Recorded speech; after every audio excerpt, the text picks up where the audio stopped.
Assalamualaikum warahmatullahi wabarakatuh. Nahmaduhu wa nusalli wa nusallimu ala rasulihil karim wa ala alihi wa sahbihi ajma'in, amma ba'du. Sahabat Quranku Surgaku Indonesia, kita sama-sama mengetahui bahwa perbuatan zina adalah perbuatan tercela, baik dalam agama kita, agama Islam, maupun dalam kehidupan kita. Dan banyak sekali akibat-akibat apabila seseorang ini berzina. Nauzubillahi min zalik.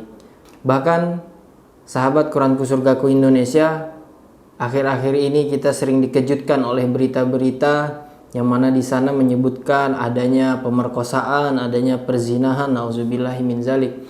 Semoga Allah Subhanahu wa taala selalu melindungi kita dan menjaga kita dari perbuatan tercela ini. Amin amin ya rabbal alamin. Namun sahabat KSI, pada segmen kali ini saya Bang Torik ingin menceritakan sebuah kisah yang mana kisah ini adalah seorang pemuda yang sangat tampan, akan tetapi Allah Subhanahu wa taala lindungi dia dari bahaya zina. Bahkan asbab dia menjauhi dari perkara ini, Allah Subhanahu wa taala memberikan kepada ia suatu keajaiban. Mau tahu kisahnya seperti apa?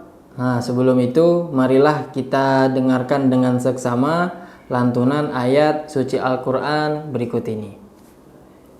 قل للمؤمنين يغضوا من أبصارهم ويحفظوا فروجهم ذلك أزكى لهم إن الله خبير بما يصنعون. Sahabat Quranku Surgaku Indonesia, atau kita singkat KSI ya. Dahulu kala ada seorang pemuda yang bernama Abu Bakar Al-Miski. Dia adalah seorang pemuda yang sangat tampan.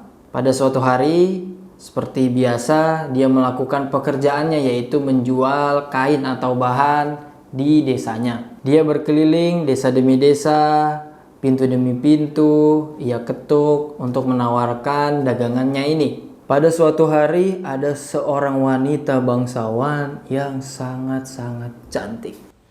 Desir pasir di padang tandus.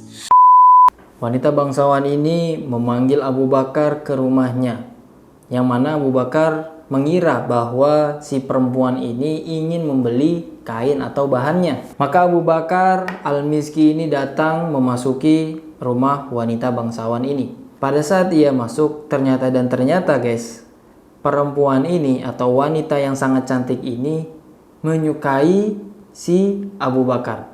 Dan rasa sukanya ini ia lampiaskan untuk ingin berzina kepada Abu Bakar. Pertamanya Abu Bakar pasti sudah menolak karena Abu Bakar adalah seorang muslim yang sangat taat kepada Allah Subhanahu wa taala. Akan tetapi wanita bangsawan ini tidak habis pikir guys. Dia pintar untuk merencanakan kejahatannya ia ini. Akhirnya ia mengancam si Abu Bakar.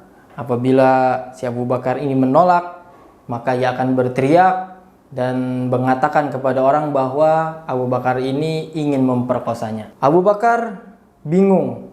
Dia takut kepada Allah Subhanahu wa taala, juga ia takut akan ancaman si perempuan bangsawan ini. Maka pada saat itu ia bimbang, dia hanya bisa berdoa kepada Allah Subhanahu wa taala, ya Allah, jauhkanlah aku dari perbuatan ini. Ya Allah, lindungilah aku.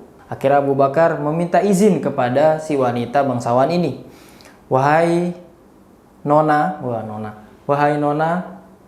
izinkan aku untuk ke kamar mandi sebentar. Aku ingin memperindah atau mempertampan diri. Wah, kayak gitu guys. Oke, karena perempuan ini sangat senang, apalagi dia melihat bahwa Abu Bakar ternyata juga menginginkannya guys. Pada saat Abu Bakar Al-Miski ini masuk ke WC, akhirnya ia buang air besar dan mohon maaf kotoran yang keluar dari tubuhnya ini ia ambil dan ia balurkan ke seluruh tubuhnya guys. Masya Allah. Jadi seluruh tubuhnya ini dia balur dengan kotoran dia. Tainya dia ya. Dan pada saat Abu Bakar Al-Miski ini keluar dari kamar mandi, dan ternyata perempuan yang sudah mengira bahwa Abu Bakar ini bakal menjadi seorang pria yang sangat tampan lagi wangi, Ternyata yang terlihat adalah seorang Abu Bakar yang sangat kotor, lagi sangat bau.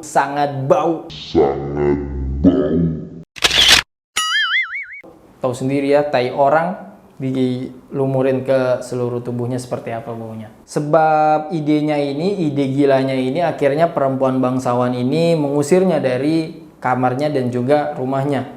Abu Bakar menangis sembari berjalan pulang ke rumahnya, guys. Sesampainya di rumah, ia akhirnya membersihkan diri dan akhirnya ia pun tertidur karena kelelahan. Dan pada saat ia tertidur, ia pun bermimpi. Di dalam mimpinya, ia mendengar ada seseorang yang berbicara kepadanya. Wahai Abu Bakar, sungguh engkau telah melakukan suatu perbuatan yang mana perbuatan ini tidak pernah dilakukan oleh seseorang pun, baik sebelummu ataupun sesudahmu. Maka wahai Abu Bakar, ketahuilah bahwa kami tidak akan tinggal diam. Kami akan membuatmu wangi sewangi-wanginya. Pada saat ia terbangun, ia pun mencium aroma wangi kasturi yang sangat semerbak. Ia cari ke kanan, ia cari ke kiri, ke depan, ke belakang. Tidak ada ia menemukan sumber dari bau atau wangi kasturi ini. Ternyata aroma kasturi yang sangat semerbak ini berasal dari tubuhnya, guys. Masya Allah. Maka pada saat itu ia dijuluki dengan julukan Al-Miski atau seseorang yang beraroma kasturi, guys. Orang-orang pun mengenalnya dengan sebutan itu dan aromanya terus semerbak sepanjang hari sampai ia meninggal dunia. Yang mana sampai di kuburannya pun orang-orang masih mencium aroma wangi kasturi dari tubuh Abu Bakar Al-Miski ini. Kisah pun selesai, guys. Nah, dari kisah ini kita dapat petik hikmahnya bahwa sesungguhnya seorang hamba ini apabila berusaha sekuat tenaga untuk menjauhi dari larangan Allah Subhanahu wa taala, Allah Subhanahu wa taala pasti tidak akan tinggal diam dan Allah Subhanahu wa taala pasti akan membalasnya dengan kebaikan yang tidak pernah ia duga. Maka sahabat KSI, semoga kita diberikan oleh Allah Subhanahu wa taala kekuatan untuk selalu menjauhi larangan-larangan Allah Subhanahu wa taala, juga kekuatan untuk bagaimana kita dapat menjalani perintah-perintah Allah Subhanahu wa taala. Baik, segmen ini selesai. Kurang lebihnya mohon maaf, semoga bermanfaat. Billahi taufik wal hidayah. Assalamualaikum warahmatullahi wabarakatuh.